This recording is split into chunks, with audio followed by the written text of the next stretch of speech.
que muitos lá estão com essa mesma cabeça agora, né? Não deu ainda para entender o que aconteceu.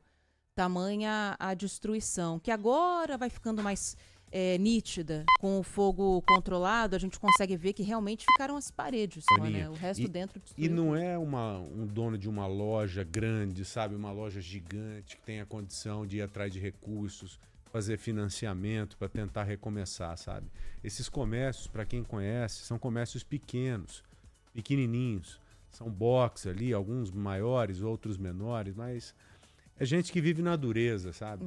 Que vive no rala ali, sabe? Vendendo produtos mais baratos do que em outras localidades, com margem pequena ali. Ganha o dinheiro do mês mesmo. Essa é a realidade dessas E faz pessoas. aquele grande investimento porque o fim do ano é o grande barato deles, né? E depois tem ainda uma venda boa no carnaval, uma venda boa perto do Dia das Mães. Mas assim, esse fim de ano é a época deles, né? E o Vitor Lupato está aqui para falar exatamente sobre isso, Joel. Ele tem aqui um balanço, né, do que a gente sabe até agora, tem de informação de como o comércio está sendo afetado ali. Tanto o que queimou, quanto o que está fechado por segurança, né, Lupato? Boa tarde. Nossa, quem está fechado por segurança agora tem que comemorar, hein? Imagine só. Que não foi destruído, né? Vai perder um dia de trabalho, 2 Nossa talvez, Senhora. mas só. Lupato, boa tarde, meu amigo. Tudo bem? Boa tarde, Joel, Ana, ouvintes. É o drama que está vivendo muitos comerciantes ali da região do Brás, até porque alguns tiveram que fechar a loja ou, na verdade, nem abrir na manhã de hoje, só que não sabem o que aconteceu. Não sabem se está fechado só por segurança, porque está dentro da área que está interditada, ou se na verdade houve sim um dano material dentro dessas lojas. E conversando com alguns mais cedo aqui na Rádio Bandeirantes, é impressionante como cada caso é um caso, né? Porque para alguns é uma diferença gigante, para outros é um pouco, dá para se programar, dá para se planejar. Vou trazer aqui o relato da Dulce Maria de Castro, que é dona da Kickoff, uma loja que fica parede com parede do Shopping 25 Brás, ou seja, está encostado mais do lado de fora. Ela disse que inicialmente, pela manhã, passou pela loja dela, conseguiu ver que ainda não tinha nenhum dano material. Só que agora ela voltou para casa para pegar uma máscara, porque estava difícil de respirar, tentou entrar de novo e aí as autoridades já não deixaram, pediram para ela ficar um pouco mais afastada. Essa loja dela vende roupa masculina e também alfaiataria e está nesse mesmo lugar há mais de 25 anos. Ela disse que nunca viveu algo como o que está vivendo hoje e quando conversou com a gente não tinha nem palavras para explicar. Eu não sei te falar, porque a expectativa é grande para a gente no final do ano. É quando o lojista ele tira aquela corda do pescoço, né? Porque você trabalha alguns meses assim, truncado. Aí no final do ano você tem aquele alívio. Então, por enquanto eu estou na expectativa. Parece que ainda não caiu a ficha. Você vai lá, não consegue entrar. Enquanto eu não olhar ou a real, ou ver com os meus olhos, assim, sabe, a real situação, eu nem sei o que te falar. É uma apreensão muito grande, né? Parece que não caiu a ficha ainda para ela, que nesses últimos 2 meses do ano fatura 60% a mais do que nos outros meses. Ou seja, é um momento de respiro, como ela disse. Isso porque a loja da Dulce é maior, tem uma procura muito grande, já é tradicional ali também na região, muito conhecida por quem frequenta o Brás.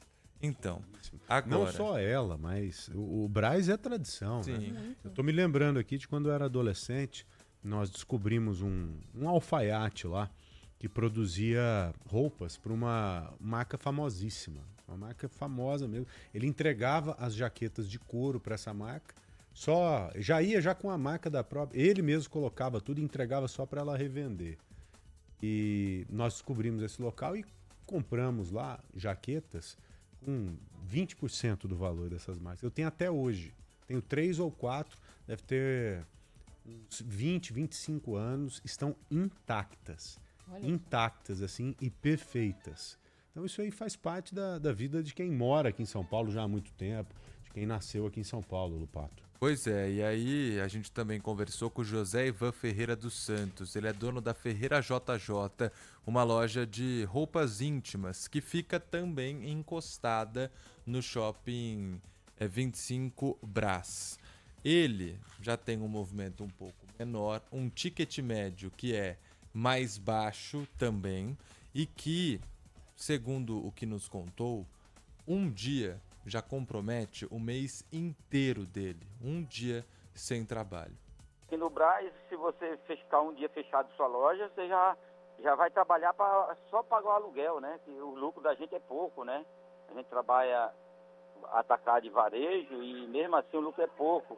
Então, se você fica um dia fechado, muito cliente você perde, né? Vai procurar outro lugar para comprar, aquela despesa do dinheiro que entra num dia só já não vai dar para pagar os fornecedores. Você sabe como que a carruagem anda, né?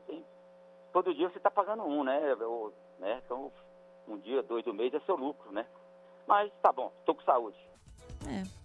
É o que tem para comemorar agora esses lojistas que estão ali nos arredores do shopping 25 Brás, que pegou fogo. Quantas lojas na manhã no total? de hoje. São 200 mesmo? Ou esse é um número aproximado? Esse número oficial é difícil da gente ter, porque como são 2 unidades do shopping 25, uma que fica na 25 de março e o outro no Brás, o que a gente conseguiu achar de informação é que juntos eles têm mais de 1.000 lojas. O Corpo de Bombeiros disse que algo em torno entre 200 e 300 lojas, que são pequenos boxes, né, dentro dessa unidade.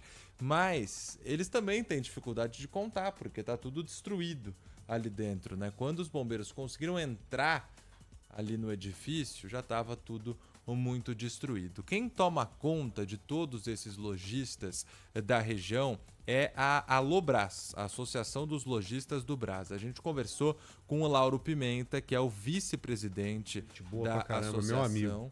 Então, e aí ele estava contando que esse incêndio é de fato inédito. Nunca foi visto um incêndio tão grande ali na região, que o prejuízo é incalculável nesse momento, que vai precisar esperar terminar esse período de rescaldo do Corpo de Bombeiros, fazer uma vistoria para entender o que pode acontecer. Só que ele estava acompanhando os trabalhos de perto e aí falou, quem tem alguma loja dentro do shopping, esquece, vai ter que basicamente reconstruir tudo do zero. Mas a gente precisa agora pensar, segundo ele, em quem foi comprometido nos arredores. E aí ele explicou que vai, pela Alobras, começar uma onda de solidariedade a esses comerciantes. Olha, a princípio o que a gente pode se mobilizar é oferecer uma parte dos nossos estoques, né, das lojas que não foram afetadas, para armazenar, ajudar as pessoas, para que não tenha esse custo adicional de ter que alugar um imóvel essa época do ano e toda a questão logística. Eu acho que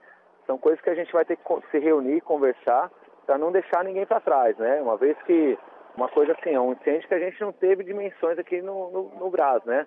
Então, mesmo para nós aqui, a gente não está sabendo muito bem o que fazer daqui para frente. A gente precisa primeiro esperar o que os bombeiros vão nos posicionar, para aí depois a gente ir se acertando.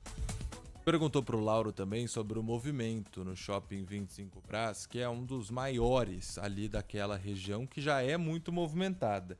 Ele falou que chega a passar um Pacaembu por dia ali, ou seja, aproximadamente 40 mil pessoas. Todos os dias passam por ali. E agora a gente não sabe qual que vai ser o futuro. Uma outra solução que é interessante a gente pontuar aqui, que trouxe o Lauro, é o seguinte: há alguns anos... O shopping é do Lau, não é? Do chinês lá. Isso, tá no nome da esposa dele. E aí a gente perguntou para ele o seguinte: como que vocês podem ajudar essas pessoas a terem um lugar para vender, já que o dela foi completamente destruído? E aí ele pontuou que há alguns anos, o nosso ouvinte talvez até lembre disso, um terreno federal foi concedido à Prefeitura de São Paulo, que fez uma parceria público-privada para criar o circuito de compras, juntando a Feira da Madrugada com o Brás, juntando vários ali dos centros. Pois é, segundo o Lauro Pimenta, hoje 50% dos boxes desse circuito de compras está vazio. Não tem ninguém.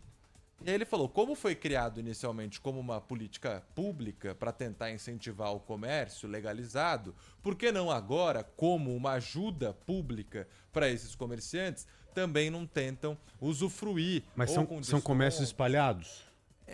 É como se fosse uma galeria mesmo, um centro de compras. É um shoppingzinho. Isso, também. era um terreno da União que foi passado para a Prefeitura de São Paulo para criarem isso. Era uma época que estava tendo muito problema na Feirinha da Madrugada. Vocês estão falando do novo terreno da Feirinha da Madrugada, né? Que lá também está subutilizado. Então, também tem e aí isso. ele disse isso, falou, ó, tem muito lugar aqui com essas parcerias da Prefeitura, com o setor privado e os lojistas que está vazio. Por que não agora a gente estender a mão e entregar, ou com desconto, ou de graça, para as pessoas usarem por algum tempo? Pelo menos para dar tempo do Lau construir um shopping. Porque Exato. o que não falta para ele é dinheiro, né?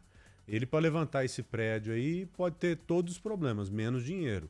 Então ele vai ter condição de levantar um novo prédio ali em, 2 anos, alguma coisa assim.